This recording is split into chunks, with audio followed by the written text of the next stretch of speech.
Well, again, I hope you enjoyed your reading last week, and now we're ready for this week's reading as we continue our journey through the entire scripture.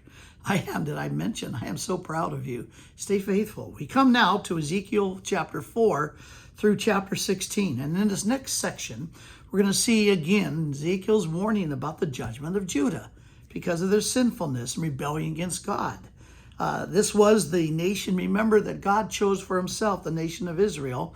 But the northern, remember, they 139 years before, they had basically been removed by judgment, and God used Assyria. Now God using Babylon now to bring judgment upon the southern kingdom, these final two tribes of Judah and Benjamin.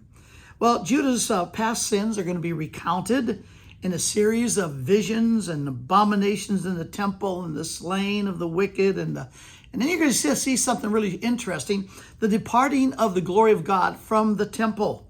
The priests and the princes are condemned, and you're going to see the glory leave the temple, the glory of God, which is the presence of God, the Shekinah glory. It's going to move to the Mount of Olives, and then it just disappears to the east. Judah's prophets are declared counterfeits. The elders are idolatrous. Ezekiel doesn't pull any punches here.